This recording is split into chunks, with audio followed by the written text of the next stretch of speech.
Now in this series, the Asana Classroom, we are breaking down particular poses so that you can teach them more effectively and safely to your students. So you'll learn essential cues, common misalignments, and how to teach to those common misalignments, how to safely progress the pose and how to safely modify the pose, how to adjust, and how to use props.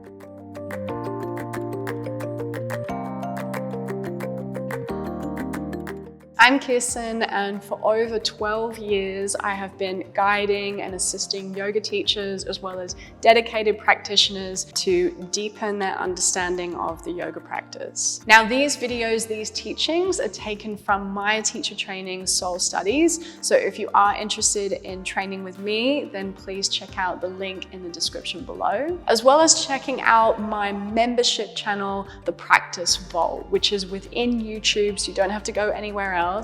This is for yoga teachers as well as dedicated practitioners who are looking to go that little bit deeper physically in their asana practice.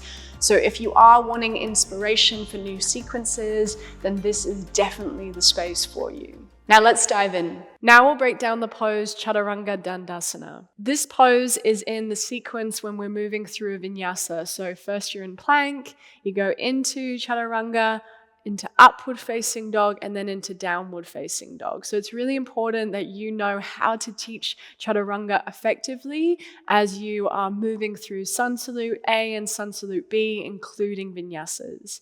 Especially if you're teaching a vinyasa practice, you will be using vinyasas quite a lot during the practice. So you want to make sure that you are teaching this pose really, really well.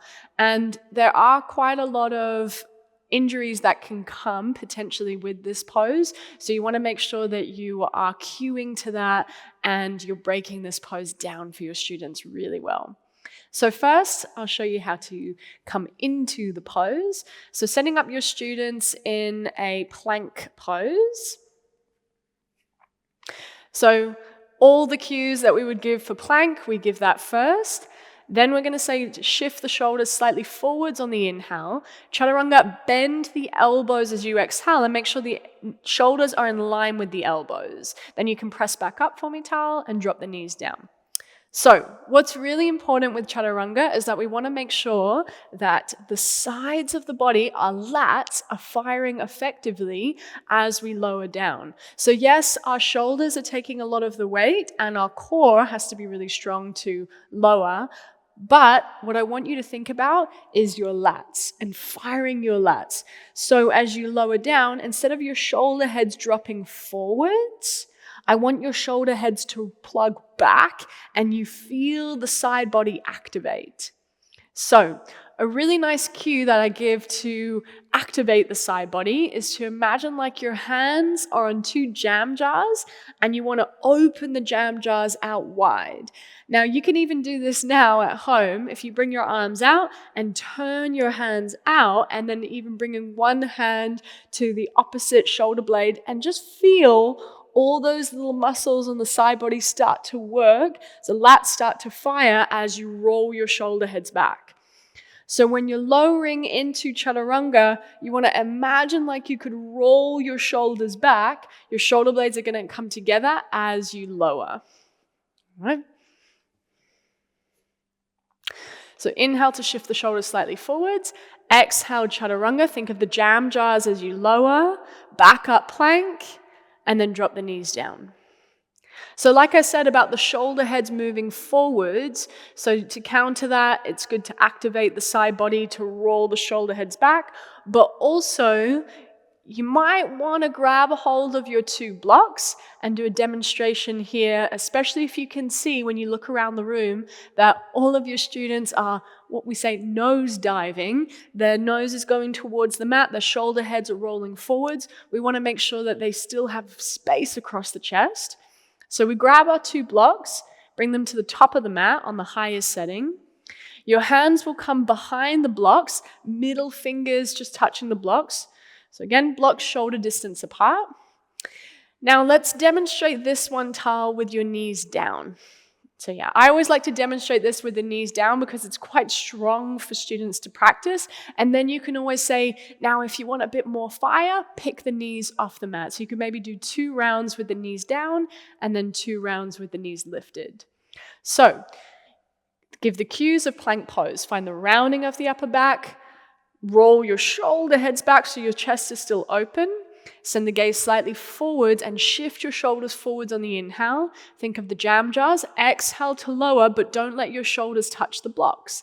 Back up, press the floor away on the inhale. And let's just do one more like that. Chaturanga to lower. Think of the jam jars. Feel the side body work as you press down and then come all the way back up.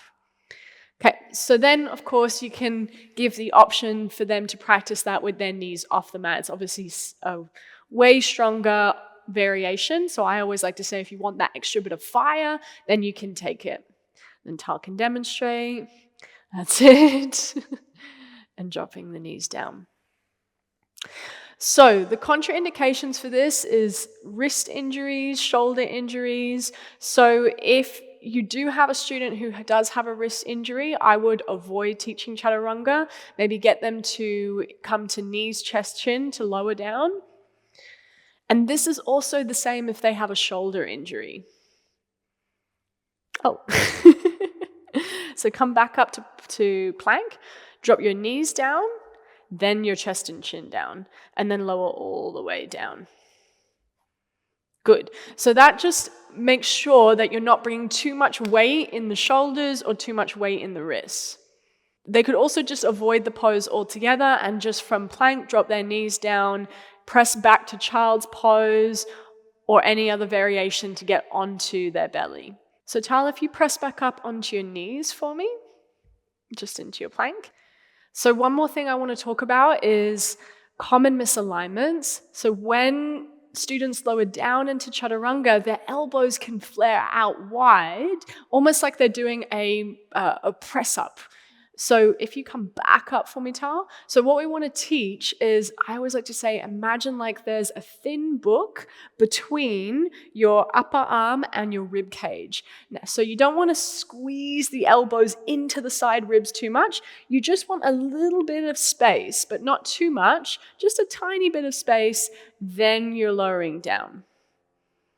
And then back up. So it's almost like you're tracing alongside the rib cage, but you're not actually hugging the elbows tight to the side ribs. I've heard that cue quite often, elbows into the ribs.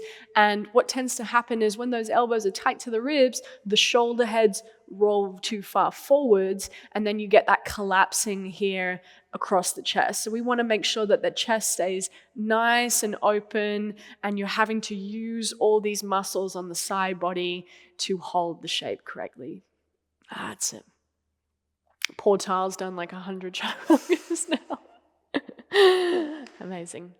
So props with this one, you can also do Chaturanga with the block between the inner thighs. The challenge is to transition from Chaturanga to upward facing dog, still with the block, but you can always keep the block between the inner thighs and lower straight down onto the belly as well. You haven't had enough Chaturangas? It's more to show. That's it. Squeezing the block. Good.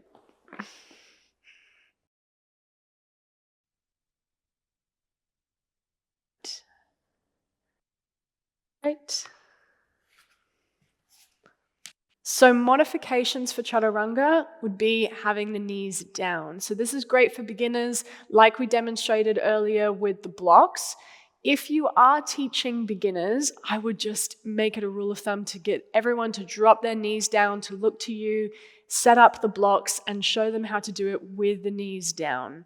Because when they're in practice, then as they start to flow through their sun salutes, their vinyasas, you say, imagine the blocks are still there, everyone drop their knees down, and they can either from their knees down go all the way to the belly, or they can roll through the feet and lift their knees off the mat to transition to upward facing dog.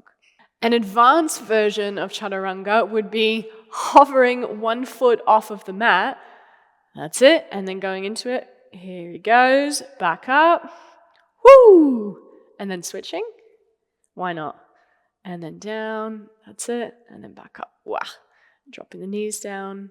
So that would be more of a challenging version of the pose.